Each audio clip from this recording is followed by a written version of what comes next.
کیا آپ نے کیا ہے؟ ایک صاحب مجھ سے بولے میرے گھر میں ذرا دیکھنا جادو تو نہیں ہے. میں نے کہا میرے پاس یہ پیمانہ ہی نہیں بھائی ناپنے والا, اور نہ میں تو ان لوگوں سے بھی رجوع کرنا چاہتا ہوں جنہوں یہ پتا ہے کہ وہ کیسے بتاتے ہیں. ایک سگے بھائی کو بتا دیا اس نے, یہ کوئی عام بات نہیں ہے. 5,000 روپے کے لیے آپ نے کتنا بڑا جرم کیا معلوم ہے؟ بچے نہیں جاؤ گے بھائی. ایک سگے بھائی کے بارے میں بتا دیا اس نے, تیرے بھائی نے جادو کرا ہے. اب اس کا جنازہ جا رہا ہے, کوئی کہہ رہا ہے بھائی کے جنازے کو کاندھا دے لے, نہیں دوں گا, اس نے میرے گھر میں جادو کرایا تھا. کس طرف چلے گئے ہم لوگ؟ وہ مجھے اندر لے کے گئے, میں کھانا کھانے گیا تھا, تو ان کی بیوی نے بھجوائی یہ تعویذ فلاں کے, فلاں کا تعویذ, فلاں میاں کا تعویذ, فلاں کا تعویذ. میں کہا ٹھیک ہے, میں کچھ نہیں بولا. اس سے ہم نے یہ موم جامہ کرا, اس پہ خوشبو لگائیے. میں نے کہا ذرا قرآن اٹھاؤ. قرآن اٹھایا تو اس پہ گرد جمی تھی, دھول. میں نے اس کے سینے سے لگایا اور پھر اس کو صاف کیا اور پھر اس کو قرآن کو پڑھا, تو میرے چند آنسو ٹپک گئے. کہنے لگے کیوں روتے ہیں؟ میں نے کہا بھائی اس امت کے حال پہ رو رہا ہوں. مطلب کیا ہے؟ میں کہ جس گھر میں میاں کے دیے ہوئے تعویذ کی اتنی عزت ہو اور اللہ کے کلام پہ دھول جمی ہو, وہاں بربادی نہیں ہوگی تو کیا آبادی ہوگی؟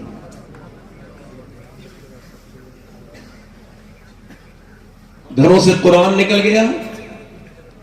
جو بچے عورتیں جو بچوں کو موبائل دے رہی نا کھیلنے کے لیے, امت فری فائر میں لگ گئی.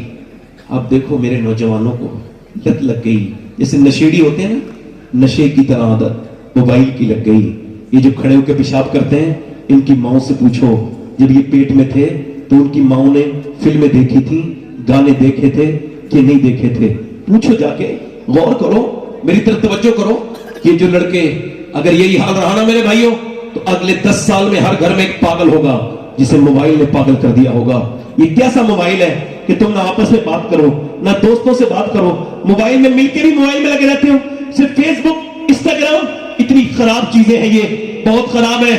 تمہاری وقت بھی خراب کر رہے ہیں, تمہارے ایمان پہ بھی حملہ کر رہے ہیں. اور لوگوں, پانی پت میں ایک بچہ امام اعظم ابو حنیفہ کی نسل کا پیدا ہوا, رونے لگا. پیدا ہوتے ہی 1 مہینے لگاتار رویا, علاج سے ٹھیک نہیں ہوا, حکیموں کو دکھایا. 1 مہینے کے بعد بابا حضرت فخر الدین بہاؤالدین زکریا ملتانی کے داماد گزر کے نکلے, ادھر سے نکل کے گزر کے جا رہے تھے. مریدوں سے کہا یہ بچہ رو نہیں رہا ہے, اللہ کا ذکر کر رہا ہے. لوگوں نے کہا حضور کیسے؟ کہا دکھاتا ہوں. پہنچے, کوئی ہے؟ گھر میں سے باپ آیا, جی یہ آپ کا بچہ رو رہا ہے. کہا مبارک ہو, یہ بچہ اللہ کا ولی ہے. کہا آپ کا دماغ ٹھیک ہے؟ نہ خود سویا نہ سونے دیا اور آپ اس کو ولی کہہ رہے ہیں. کہنے لگے میری گود میں لائیں. اسے کچھ نہ کہیں, گود میں لا کے دیا. بچے کو جب گود میں دیا, ایک کان میں کچھ پڑا, دوسرے میں. بچہ خاموش. کہنے لگے صاحب آپ نے کیا پڑھ کے اس کے دم کر دیا, بڑی بڑی دوائیوں سے ٹھیک نہیں ہوا. کہنے لگے پہلے یہ بتائیں کہ اس کی ماں کیا قرآن کی حافظ ہے؟ کہا تو سنو, جب یہ اپنی ماں کے پیٹ میں تھا نا تو اس کی ماں نے اٹھتے بیٹھتے چلتے پھرتے کھاتے پیتے اتنا قرآن پڑھا, سوتے جاگتے, کہ اس کا بیٹے کو ماں کے پیٹ میں عادت پڑ گئی قرآن کی. اس کی روح کی غذا قرآن کی تلاوت بن گئی. جب بچہ پیدا ہوا, ماں جچگی میں چلی گئی, قرآن اس نے پڑھا نہیں, تم اس کو دوائیاں کھلا رہے تھے, اس کو بھوک تھی قرآن سننے کی. میں نے ایک کان میں ایک آیت سنائی, دوسری میں دوسری آیت پڑھی, بچہ خاموش ہو گیا. اس بچے کا نام شرف الدین بو علی شاہ قلندر پانی پتی ہے.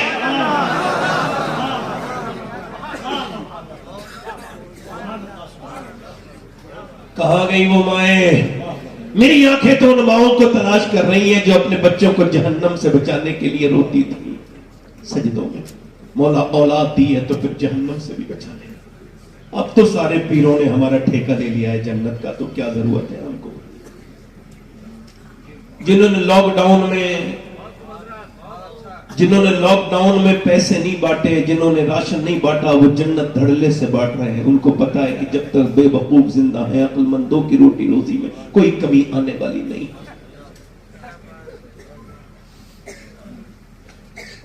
یہ کوئی مذاق نہیں تھا.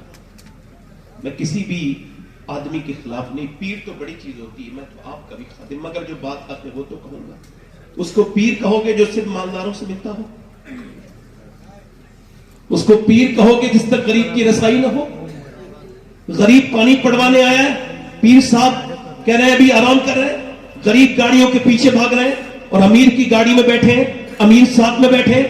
امیر اندر گیا ہے, ناشتہ کر کے باہر گیا ہے, باہر آیا, پانی میں لے کے بیٹھا ہے. غریب رونے لگا, کہا کیوں؟ کہ میں سمجھتا تھا پیر صاحب ہے, دنیا دار نہیں ہوگا, مگر اس نے بھی میری قریب. میں کہتا ہوں یہ پیر ہو ہی نہیں سکتا جو غریبوں سے نہ ملے. خدا کی قسم کائنات کا سب سے بڑا پیر ہے میرا نبی, اور نبی کی سنت یہ ہے, نبی کا مقام اور نبی کا سیرت مبارکہ یہ ہے, حضور خاص اتنے ہیں کہ رب سے ملے ہیں اور عام اتنے ہیں کہ سب سے ملے ہیں.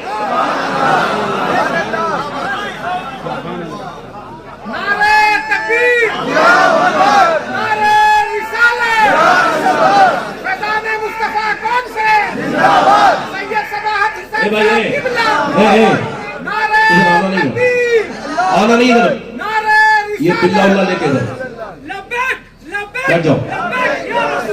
ادھر دیکھو, میں ادھر نہیں, ادھر دیکھو میرے بھائی, یہ میاں لوگوں سے بچو ایسے یہ خوف نکال دے. خدا کی قسم دنیا کا سب سے بڑا پیر اگر میرے نبی ہے تو دنیا کا سب سے بڑا مرید ابو بکر صدیق, جو راتوں کو اتنا روتے تھے جہنم کے ڈر سے کہ حالانکہ حضور نے فرمایا کسی کو جنتی دیکھنا ہو تو میرے ابو بکر کو دیکھو. فرمایا جنت کا ہر دروازہ یہ چاہتا ہے کہ ابو بکر اس کے اندر سے جائے, مگر ابو بکر صدیق کی عاجزی کا عالم یہ ہے کہ مدینے کی چڑیا کو جب دیکھتے ہیں تو کہتے ہیں کاش ابو بکر نہ ہوتا, مدینے کی چڑیا ہوتا. کہاں گئی وہ مائیں غیر منقسم ہندوستان میں؟ ایک چودھری تھے پازید, ان کی 2 بیویاں تھی, تیسری شادی کر لی, 100 نوکر, 1000 بیگھہ سے زیادہ زمین.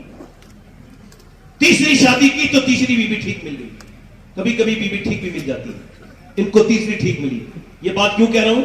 کیونکہ بیوی نمازی تھی, اس کا باپ بھی نمازی, اس کا پورا خاندان نمازی. گھر میں آ کے گھٹن ہونے لگی, نہ شوہر نماز پڑھے, نہ اس کی بیویاں نماز پڑھے, نہ نوکر نماز پڑھے, نہ کوئی اور. وہ نمازی نہیں ہوتا جو گھمنڈ کرے, بلکہ وہ نمازی ہو ہی نہیں سکتا جو گھمنڈ کرے. میاں نمازی تو وہ ہے جو گھمنڈ کو اپنے اندر سے نکال دے. وہ نمازی بالکل ہو ہی نہیں سکتا جس کے اندر گھمنڈ ہے. چونکہ نماز کی شروعات یہ ہوتی ہے کہ بندہ گھمنڈ کو ختم کرے. سجدہ نہیں ہوگا جب تک ناک نہیں لگے گی. اچھا ناک, علماء سے کہو نا میری پیشانی لگ گئی, اب چھوڑو نا, ہو جانے تو میری ناک نہیں ہوگی جب تک ناک نہیں لگے گی. ناک کا کیا مطلب ہے؟ ناک کا مطلب ہے عزت. دیکھتے نہیں آپ لوگ کہتے ہیں فلاں کی ناک کٹ گئی, حالانکہ ناک نہیں کٹی ہوتی ہے, مگر کہتے ہیں ناک کٹ گئی, بڑا بڑی ناک والا ہے. اب جب تک ناک رگڑے گا نہیں نماز ہوگی نہیں. مطلب ظاہر یہ ہے ناک نہ لگے نماز نہ ہو, اور باطن یہ ہے گھمنڈ جب تک رہے گا نماز ہوگی نہیں.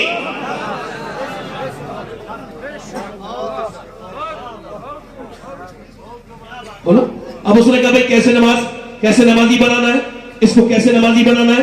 اس نے کہا ٹھیک ہے. اب اس نے اس کی ترکیب لگائی, نمازی کیسے بنانا ہے, تو اس نے ترکیب لگائی کہ اس کو دودھ لے کے جاتا ہے نوکر, اور میں لے کے, اس نے کہا نوکر سے تم دودھ شام کو لے کے نہیں جاؤ گے بلکہ میں لے کے جاؤں گی. وہ دودھ لے کر کے گئی, اور جب رات کو گئی اور اس نے کہا میرے تو نوکر دودھ لے کے آتے, تم لے کے نہیں آئی, تم کیوں لے کے آئی ہو؟ کہنے لگی آپ پہ زیادہ میرا حق ہے خدمت کرنے کا, نوکر کا نہیں ہے, آپ لیجیے یہ دودھ پیجیے. اس نے چودھری نے دودھ پیا, اور جیسے ہی دودھ پیا, اچھا دودھ تھا, وہ بادام شادام ڈال کے بہترین طریقے سے لائی تھی, اس نے پی لیا. پھر اس نے کہا میں آپ کے پاؤں بھی دبانا چاہتی ہوں. کہا کیوں؟